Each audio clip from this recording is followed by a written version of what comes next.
the man of the hour, Mr. Roman Baber. How are you? Good to be with you, Brandon. It's great to be with you as well. Thanks for joining me on this Friday. How's your week been? Nothing much happened. Well, Nothing much. It's been a great week, and I'm really, really heartened by the level of support I've received, and people are calling from all over the country, and it's been a terrific experience, and I'm looking forward to contribute to the Conservative Party leadership race. Well, let's get into it, my guy, because yes, you made national headlines as you announced the fact that you are going to put your name into the ring to become the leader of the federal Conservative Party. So, I mean, the first question I have to ask you is why? Why do you want to be leader?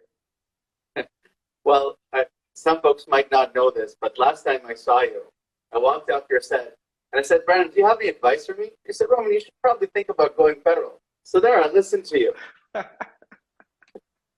But, you know, Brandon, look, I think our country is facing the type of challenges it hasn't had before. And I like to say, I've been very, very blessed. I've had every opportunity as an immigrant to this country. I came here when I was 15 to work hard, to study, to succeed, and now represent the very same electoral district that welcomed me as an immigrant. I'm Exhibit 8 for Canadian Opportunity. And I'm worried that, especially with everything that transpired in the last couple of years, that Canadian opportunity is eroding. A lot of folks, especially young people, I'm sure a lot of your viewers feel that I'm not as hopeful about the future as I have. And I refuse to allow Canadian opportunity to be eroded. But even more importantly, I think that Canadians are feeling a deficit of trust in government. No one believes anyone anymore. I'm known to speak my mind. I say what I believe, even if it's not very popular. And I do what I say I'll do. And I think that that's important. And finally, we've got to restore some balance to our democracy. I'm really not comfortable with censorship, with the fact that we have limits on mobility because people made a different medical choice than you and I have. I'm not comfortable with the fact that it seems as if Canada's democracy, our ability to speak out and practice fair citizenship and residency is eroding. So I'm going to restore balance to Canada's democracy. You know, Roman, I want to ask you because the past few leaders of the Conservative Party, they've all had to walk out with L's on their foreheads because Justin Trudeau has continued to prevail. I want to know, like, how do you unite a party that's kind of fractured in the way where you have social conservatives with strong religious beliefs, and then you have, fiscal conservatives who want to make sure that the country isn't spending or overspending its resources, but that tent doesn't seem to be big enough to unite to overthrow the Liberals. How do you do that if you were to become leader? What's your plan? Brandon, that's an excellent question, and I intend to unify the Conservative Party of Canada, and I'm going to do that by entertaining and allowing and welcoming free and fair discussion. I've suffered from a deficit of democracy within the caucus that I used to serve in, and that's the Doug Ford Conservative Caucus provincially. I was asked to leave the Doug Ford Caucus because I spoke out against the lockdowns in January 2021, saying we need a little bit of balance between COVID, which is a very serious infection, versus the collateral harm that the lockdowns are causing, and I was asked to leave caucus. Well, that will never happen in my caucus, and that will never happen in my party. And that means that I will entertain diversity of opinion, something that's lacking among the Conservatives. I will never have a litmus test for candidates. People and all Canadians are free to speak their heart, free to speak their mind, and that means that I will welcome them into the tent. With respect to social conservatives, I think it's important that we remain democratic conservatives. People should be allowed to run. I will not tell a member of parliament that they're not allowed to introduce legislation. I'm not their boss. Their constituents are their boss. We have to attract back conservatives that feel disillusioned with the fact that the Conservative Party didn't stand up for them against lockdowns and passports. I'm going to appeal and bring them back. We have to stand up for the West by saying, look, I'm not going to allow energy and clean Canadian energy, oil and gas be canceled. I want to develop natural resources. They're a blessing. It's better to do that instead of paying rogue regimes for their energy, and doing it in Canada is better for the planet. And so I'm of the view that we can balance interests and welcome diversity in our party. All right. I have to ask you this question because it is something that continues to plague the Conservative Party. When it comes to that freedom of speech, of course, there are some beliefs, religious beliefs about people's right to who they can marry, who they can love, also about sexuality. Those are, poignant issues that a lot of Canadians want to ensure are not brought back up for debate, that people can feel comfortable being who they are. How do you balance that? Because there are people who are conservatives who believe that marriage should be just between a woman and a man, or that people should not have the right to abortion.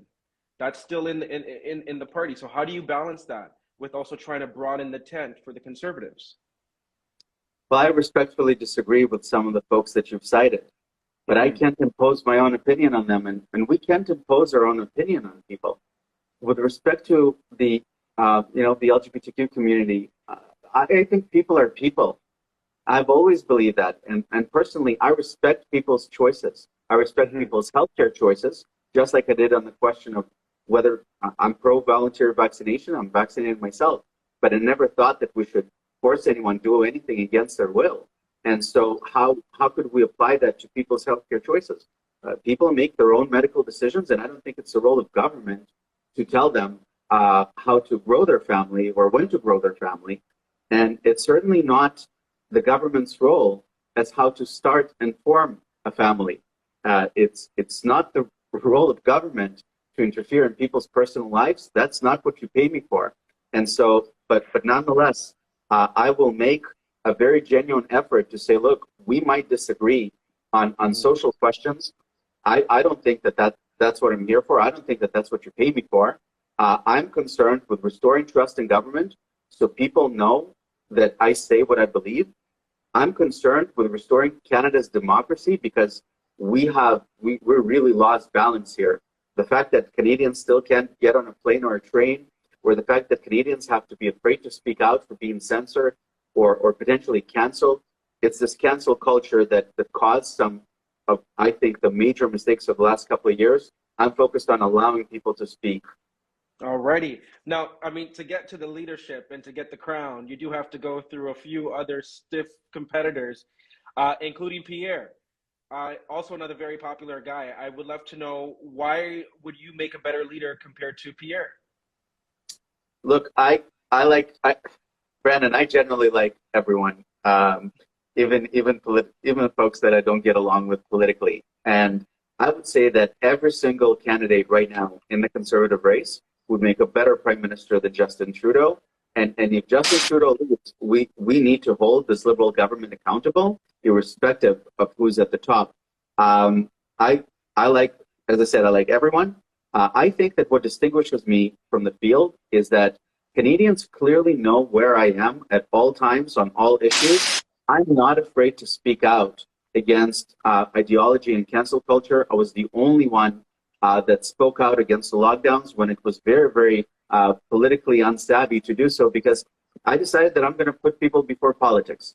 And I would like to encourage that culture in government in the Conservative Party. It's something that I will demand from the Conservative Party. We want to know, where has the party been in the last 2 years when we create a mental health pandemic, when we refuse to speak out for folks whose surgeries have been delayed, when we saw that deaths from overdose are almost double, but regretfully, the Conservative caucus would refuse to speak out against Justin Trudeau when that was needed, and Canadians will know that they'll never get it with me. I will not be afraid to tackle the tough issues of the day.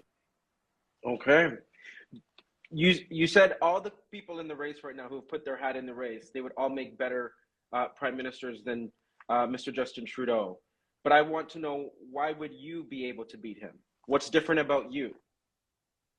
You know, one of the things that really disappointed me with the current prime minister is this politics of division.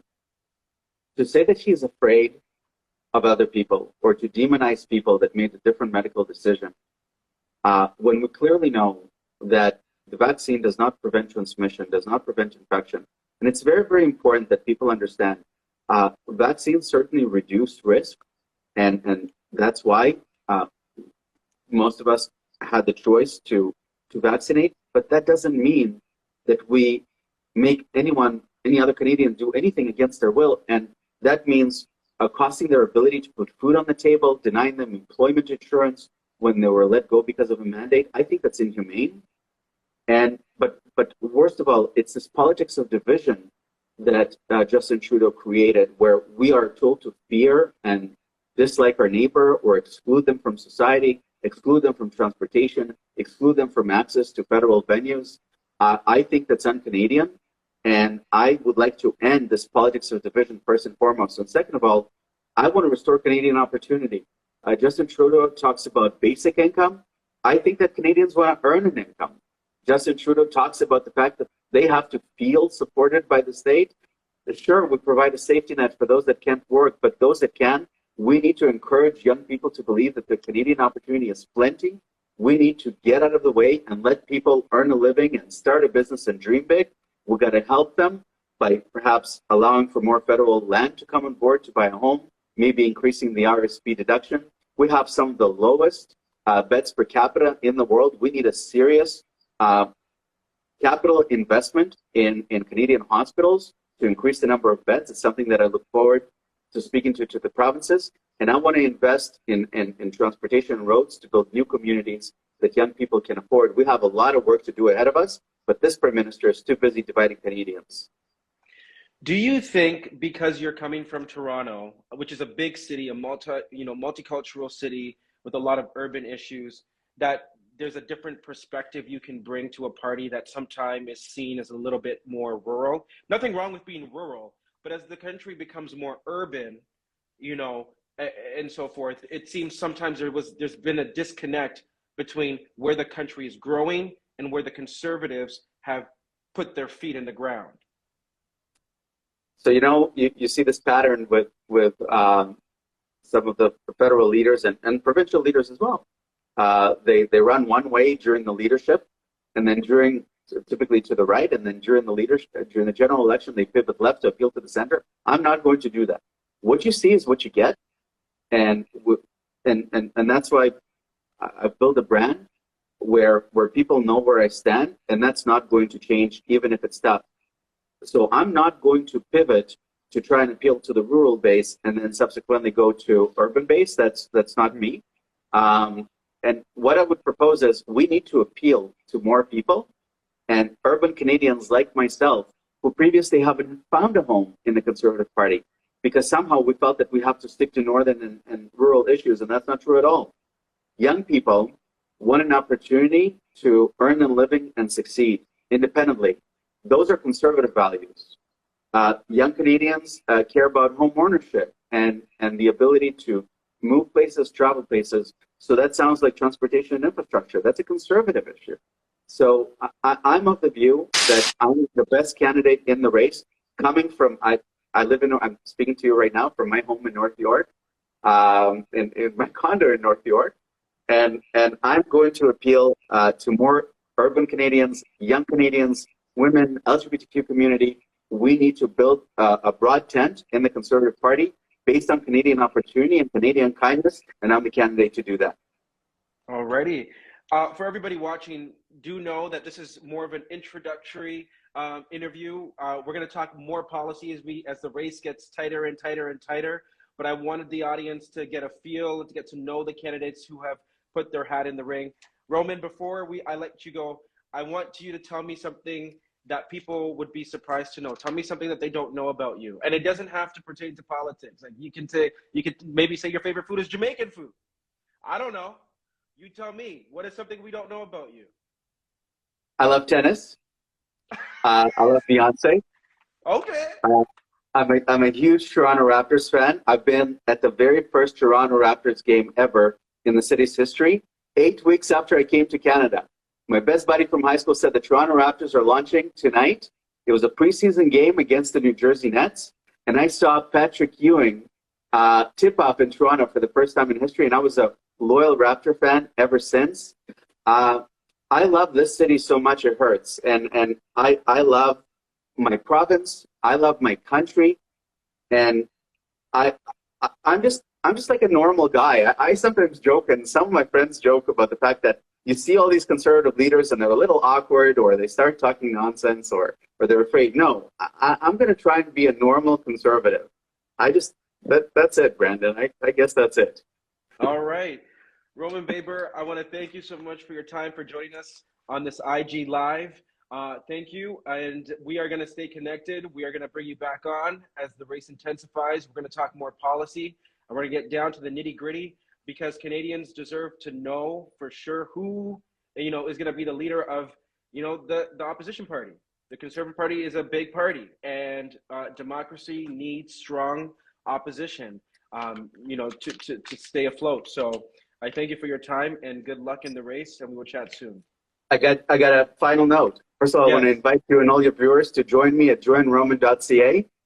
And I just want to say as I conclude, I know that it's been really, really tough for folks over the last couple of years. We can overcome this. We can turn the page. It's time for us to heal. Also, our democracy is stronger than a lot of people think right now. And I invite them to join me at joinroman.ca for a brighter future. And Brandon, you always get great advice from me, so call anytime with more advice. All righty. Thank you so much. Thank you so much, Roman Baber, and good luck. And thank you, everybody, for tuning in to this special Brandon Gones Show Instagram Live. Take care. Thank you.